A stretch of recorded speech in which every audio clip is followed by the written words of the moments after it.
You're tuned in to Steve Megatron on Altered Geek. Hello and welcome to another episode of Altered Geek Off the Cuff. I am your host for this show, Michael Booth Ninja Powers, and I am joined, as always, by your most regular ongoing host, the gracious Steve Megatron Phillips. Yo.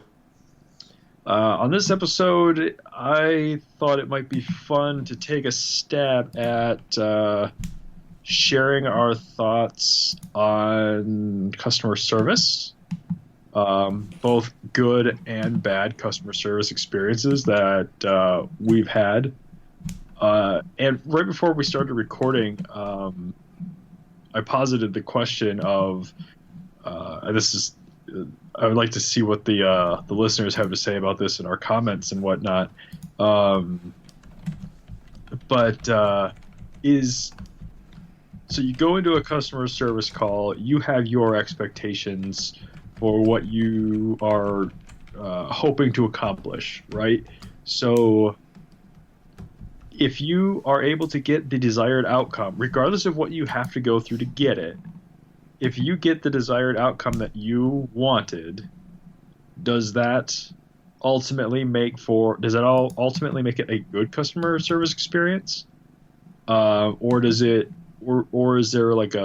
if you don't get what you wanted, does that automatically make it a bad one? Or are there shades of gray with customer service? Because obviously you go with ideas. Sometimes you can compromise. So I guess there is shades of gray in there. It's not, customer service isn't just a black and white issue. But I'm curious to see where you guys fall on that. Like I said, if you get the desired result, does that automatically make it a good customer service experience?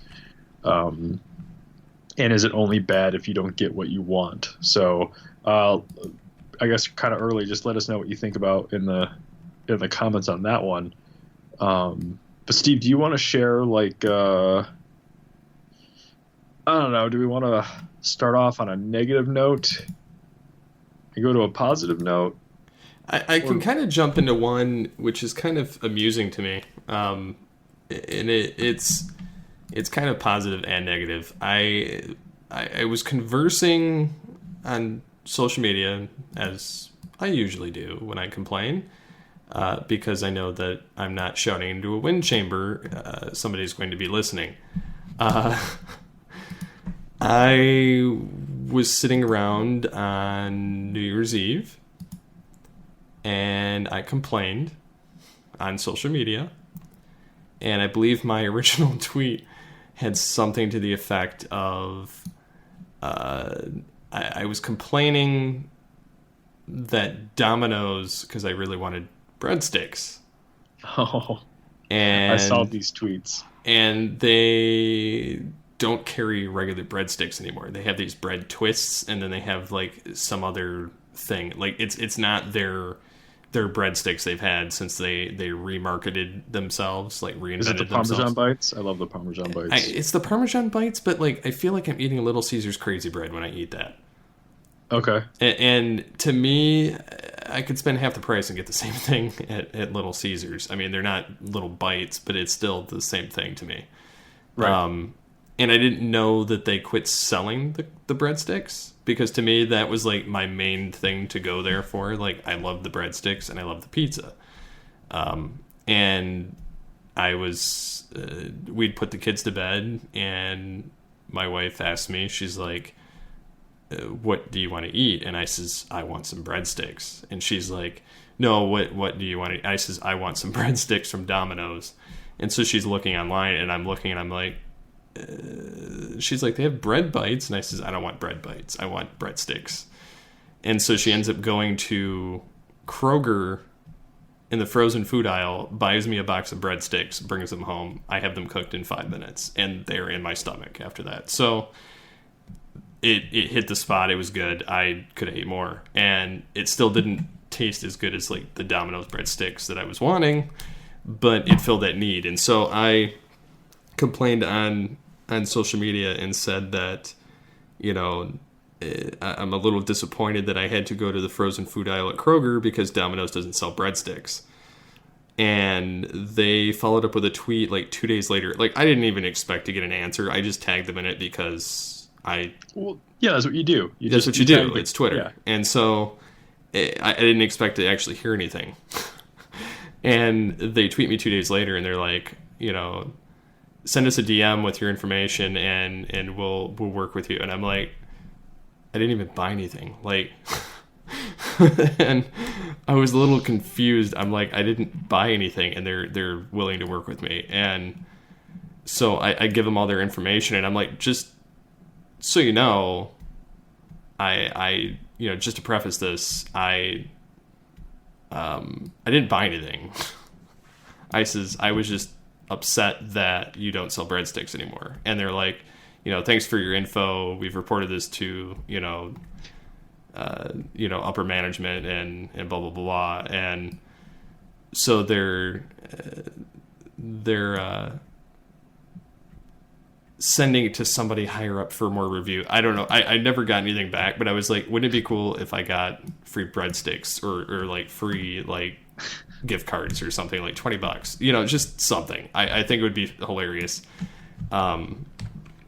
So I just thought it was kind of amazing and the fact that they messaged me in the first place, even if they don't really, now it would kind of pale if they didn't do anything, like, and they just were like, yeah, we shut them up, like, and they just left it there.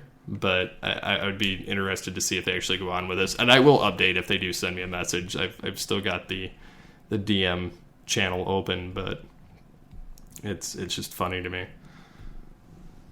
That is kind of. I thought you were going to be like, we contacted the store closest to you. They're gonna make you some, or I thought or maybe they were going to be like, well, we have a hidden menu. Like you can still, request certain food items. Despite them not being listed. I kind of thought that's the way it was going to go. But no, that's kind of neat. It'll be interesting to see if one guy in Michigan can get Domino's to bring back breadsticks. I think it would be hilarious. I would love it, honestly, because that's, like I said, that's one of my things. Like, I get gift cards for Christmas for Domino's from people in my family, and I'm like, I don't go there unless, like, I'm really having a hankering for pizza. But I love Domino's. It's like my favorite go-to fast food pizza place. Yeah. Like, I worked at Little Caesars for years. I still love Domino's more than that. So I think the only funny customer service experience I have is, I don't know if it kind of counts. Like it involves me. Like on the employee side, like I'm the one providing the customer service. I used to work at Blockbuster. So did my wife. And one of my favorite things to do was, at Blockbuster, the employee that was ringing you out had a little bit of leeway on whether or not you had to pay late fees or not. Like, we could make them go away up to a certain amount. I would work Friday and Saturday night, and you'd get the guy that would come up with his girlfriend, and you'd pull up the account or whatever so they could rent a movie, and you'd be like, hey, you've got a $3.50 late fee, how do you want to take care of that? And the guy would be like, no, I don't have to pay it. I'm like, yeah, it's right here. You've got, I can't do anything if you're not going to pay it, and he proceeds to argue with me. Meanwhile, there's people, like, I could care less, right? There's people behind him, like, waiting to get their movies and get out of the store, and it's because it's packed. It's Friday and Saturday night, and his girlfriend is, like, standing behind him, like, just completely beside herself. Like, more than once I would catch them, like, looking at me like, oh my God, I am so sorry that, he's, it's $3, dude, like, just pay the bill and leave. And often they would, like, leave in a huff. Like, they wouldn't get their movies or anything. They'd just be like, screw this, and they just, like, walk out. And the girl would, sheepishly follow after him. And I'm just like, whatever. but every once in a while, you get the guy that comes up with the girlfriend, and you're like, sorry, you've got a $3.50 late fee, and he's like, oh, all right, no problem, and proceeds to be a normal human being, and accept the fact that he has to pay a late fee. Well, I would just go and remove it because he's not being an ass. Yeah, and that's the thing that people seem to forget is when you work in service, don't treat the employee like crap. I try never to treat anybody like crap, especially like fast food workers, because I have respect for anyone that could work in fast food or in the food service industry, because it sucks. Not only does that, but because I can't do it. Like I can't, and I know that, which makes there is something about you that allows you or you need to do this, but I can't, so I'm not going to make you miserable. I'm not going to do that to you. It's kind of like me saying like, you are better than me. Like I am, I bow to you because you can do this. I know I cannot, because I have tried. I tried working at McDonald's. I went for my 4-hour orientation shift and never went back. I tried working at Burger King in college. I went and filled out the paperwork and never went back. I think I spent a summer working at Qdoba, and I don't even know how I did it. I don't know. Not looking back on it, I have no idea how I did it. But I just have such respect for people that can do that job or do jobs that I can't.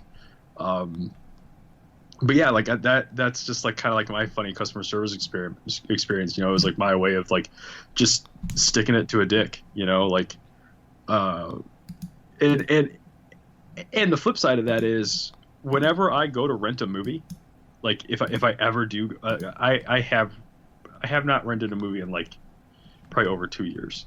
But I've rented one probably 3 months ago. But if I ever go to rent a movie from a family video or something, I always approach the counter expecting to have a late fee. I always have more money than what I need to rent the movie, because I'm not gonna fight with them over whatever the late fee happens to be. Because I rent movies so infrequently. I'm not gonna remember when I brought the freaking movie back the last time. There's no point in arguing about $3. No. And making an ass out of yourself. Now, I'm not saying I've had every late fee waived because I offer to pay it. No, I just refuse to make an ass out of myself. So I always expect it. So, but yeah, that's kind of my one-off funny customer service story. So, do you have a good or a bad one? Well, a lot of my bad ones that ended up turning out good were dealings with Comcast. So they that's what we're getting to, right? If it turned out the way you wanted, does that make it a bad? Is it the journey that makes it bad, or the destination? I would still argue that it's the whole scenario itself. The fact that you're having to go through it in the first place makes it a bad scenario, because I don't like having to waste my time, especially when I'm dealing with customer service, because the company is screwing people. Okay, is there a differentiator then between I'm trying to, because I feel like this is where some of these are going to go to, I'm trying to haggle a better price. Well, I feel versus straight up customer service. Well, I did have straight up customer service when I first got my house. Okay. I signed up under the pretense of a special that I was mailed. They proceeded to tell me that they were going to honor that particular pricing. And I think it was cable and 50 meg internet for $50 a month. Okay. And at the time, it were $45 a month or something like that. I don't know. It was ridiculously cheap for everything. And I said, yeah, I'm game. I'll do it. And then I get my first bill, and it's like $90. And I'm like, hold on. Like, and then they proceeded to not generate a bill for me online for like a month and a half. And they're like, oh, we'll credit you. And then they would never credit me. And so like I ended up like dealing with this for 3 months. And then I finally just said to heck with it and canceled it. And I think we went 3 weeks without internet because at the time we had Sprint and we had unlimited data. Don't get me wrong, it sucked. But when we did that, I ended up switching to Comcast under my wife's name. And we got a different special price, and they still screwed us on the sign-up price. And so we were going back and forth with them, and then finally got it straightened out. And then by then, I was getting close to the, like, because it was like a 6-month program. It was getting close to that cutoff where they just jack the price up again. And so I have to like preemptively argue with them the month before, knowing that the price is going to go up on my next bill, and in order to get, you know, a decent special. And it didn't matter. Like, there were times where my wife was dealing with them for hours and just getting infuriated. And no matter what I was doing, like social media or phone calls, was just hitting against a brick wall. And then I think it ended up culminating in the point where I signed up for AT&T TV and internet that December, which was like right at the end of that 6 month of Comcast garbage. And we had AT&T, I think, for a whole like 13 days, and you had like 30-day free trial type, you know. I mean, you didn't pay the installation or anything, and we ended up having to cancel that because there was a bunch of issues with it. And then going back to Comcast, and then everything was fine for that first year after we went through that whole debacle for this house. And then when that contract was over, we got AT&T. So I mean, it's been smooth sailing since after that, but it was just horrendous, which just showed me that their customer service had tanked since over the last 3 years compared to what it used to be when I used to have to haggle with them. That's just now that's like what I usually hear. Like, people, like, nightmare stories I hear about people like haggling for stuff. Like, it wasn't even haggling. I was just trying to get the special that they sent me. Right. And then they screw the current customers and, you know, jack up their prices, which I think is kind of dumb. But see, I have never had either of those things, like any of that, happen to me. Like legitimately, I've never had any of that stuff happen to me.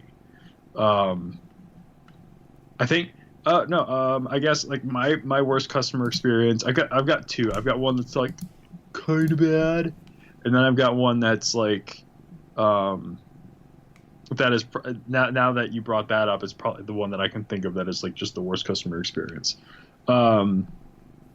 It was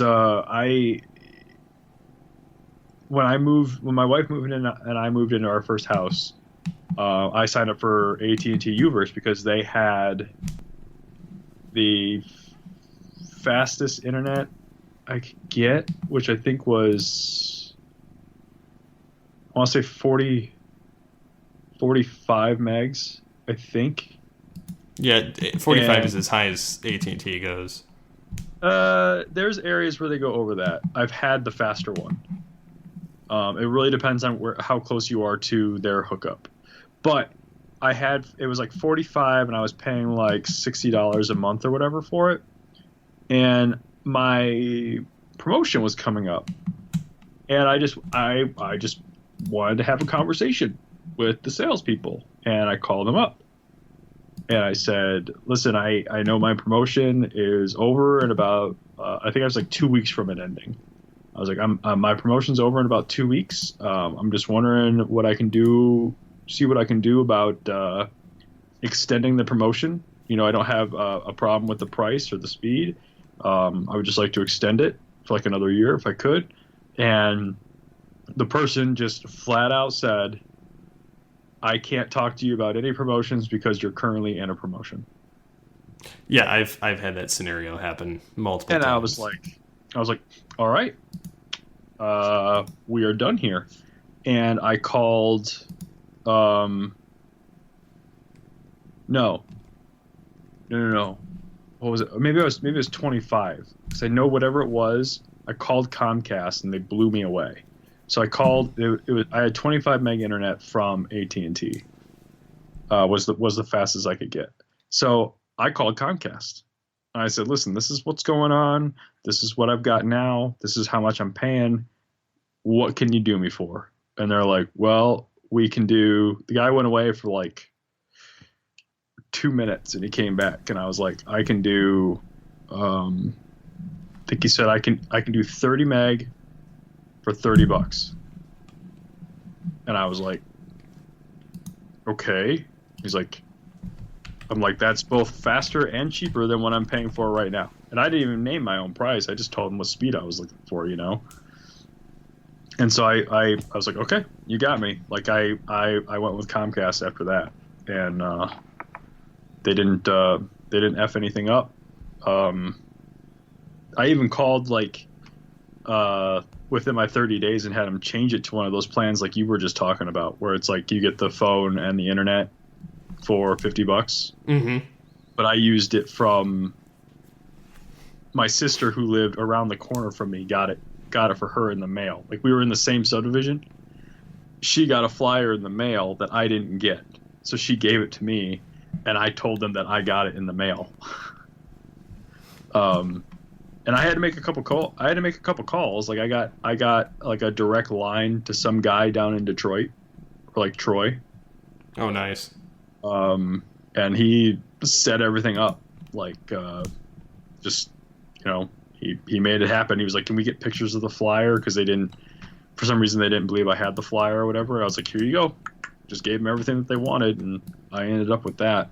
See, I even did that with they told me that they needed that, and I gave that to them. Like I took a picture of my flyer, and they were like, well, it's expired. I says, well, yeah, now. I says, I've been dealing with you guys for a month. Yeah, so that was like the AT&T side of that story was the worst one, because it's like you don't even want to deal with me. Like you don't want to have a conversation to try to retain a customer. Like I'm currently, like, I'm obviously calling because I'm getting ready to shop for other service, right? Mm-hmm. But I'm giving you the opportunity to retain me as a customer.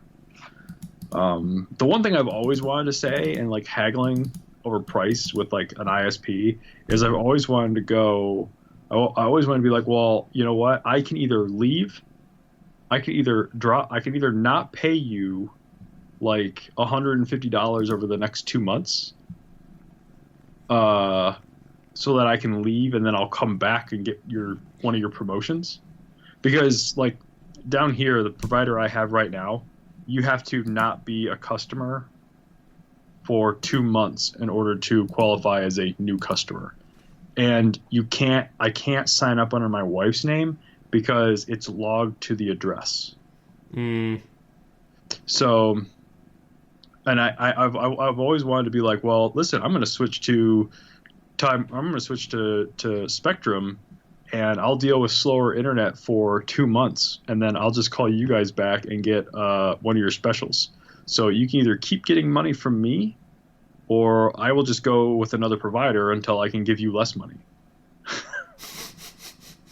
But I've never had to say that. See, I always have to threaten it. So that was the AT&T side of that was the bad one. And then the only other one was at like a dealership. I used to have a G6, and it had a moonroof in it, and it the leaked, moonroof, didn't it? It did. Was it aftermarket? No. Nope. Oh, okay. Factory installed. So I took it in while it was still under warranty because it was leaking while it was under warranty, and they found that one of the drainage hoses had disconnected. And so when it would rain, the water would just slowly Leak in. leak in and just it would get the seatbelt wet, like while it was in the eye pillar. Yep. So and you wouldn't even know it was wet unless you were in the passenger side and you buckled your seatbelt, and then it would just be damp.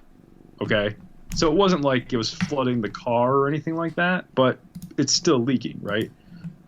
So I took it in.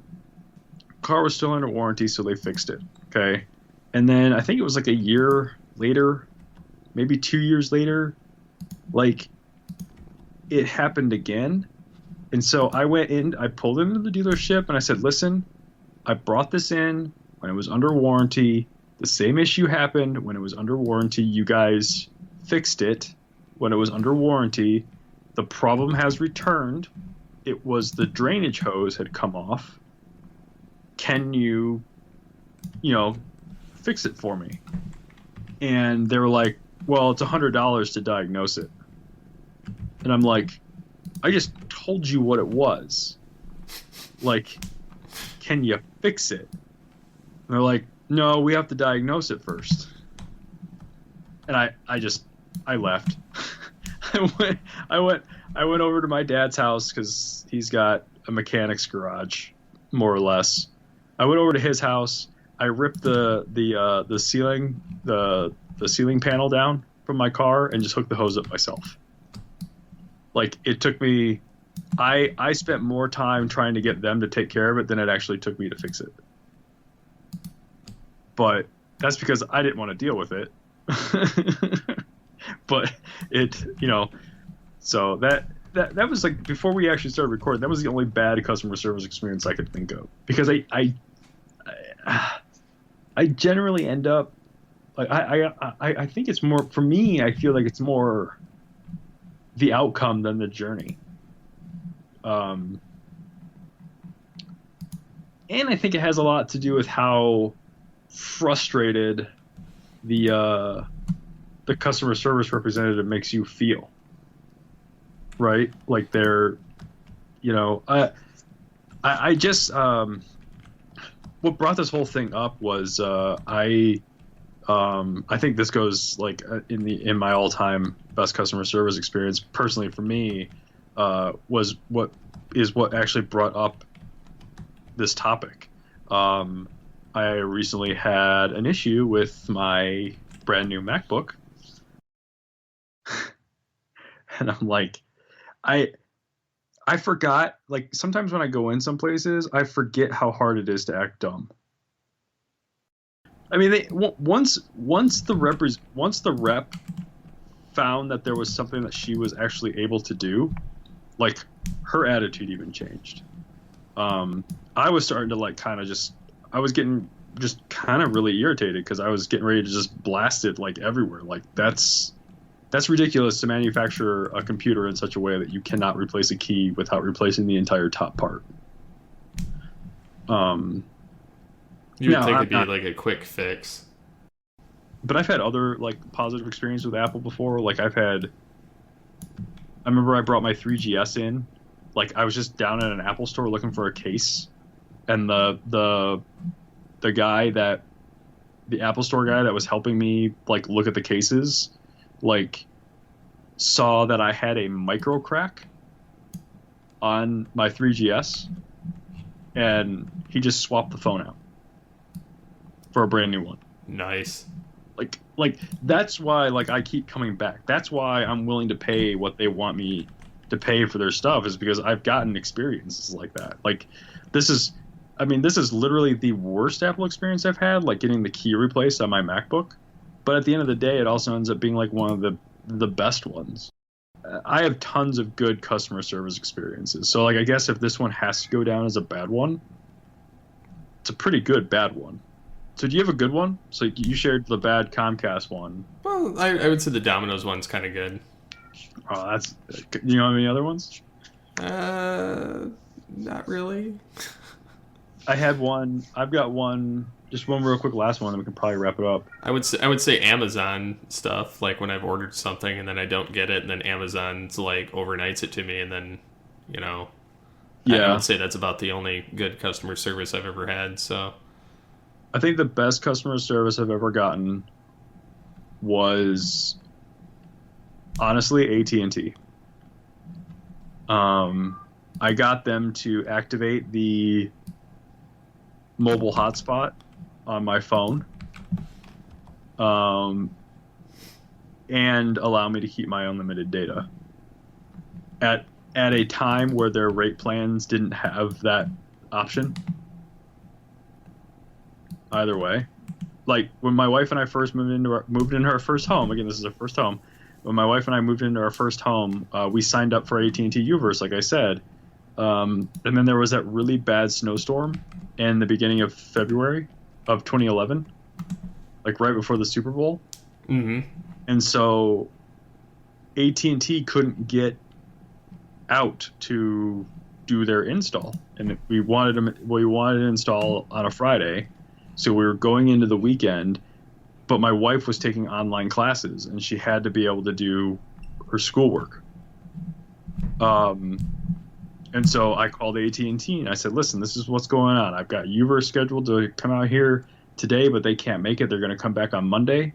I have phones that allow for tethering, but I have unlimited data. Can we please turn off the unlimited data for the weekend so that I can tether, and then turn the unlimited data back on Monday?"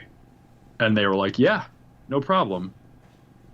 And I had to call. I called back on Thursday just to make sure that everything was done. And it both was and wasn't.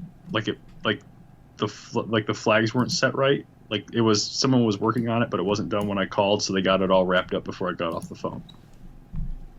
So, and I think that was pretty good. Like they didn't have to do that. They could have just been, "No, yeah, you want to use the tethering, you gotta give up your unlimited data."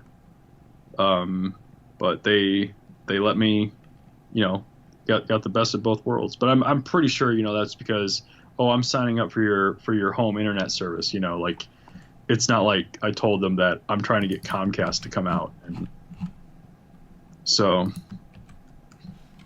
anyways, I think the moral of this story is try to treat your customer service guys with some respect, and you might be able to get what you want. Yep. And that's the thing. I've heard people that swear to them and people that scream at them, and it doesn't do anything but irritate both parties, and you usually walk away the sad one. I get really close sometimes. I do want to start yelling. And start yelling at them about it, but I don't. When I was at the Apple store conversing with the Apple specialist, like I was really close to just being like, "You don't even understand what's going on here. Like there is no third part." Like, and part of me was wanting to be like, "I broke this. I know there's no third part. I was there when it happened." Like it was because I didn't want to just like spill like the whole bean. It's like, I have to remember that. Just let them say what they need to say to get this taken care of. So, anyways, if you have any good or bad or funny customer service stories to share with us, you can comment on Facebook or the website. You can also use on Twitter, use the hashtag altered service. Yep, altered service. Altered service. You can follow me on Twitter at BoothNinja81. Where they can I get you, Steve? At SCP-21. Until next time, get geeky with the Altered Geeks.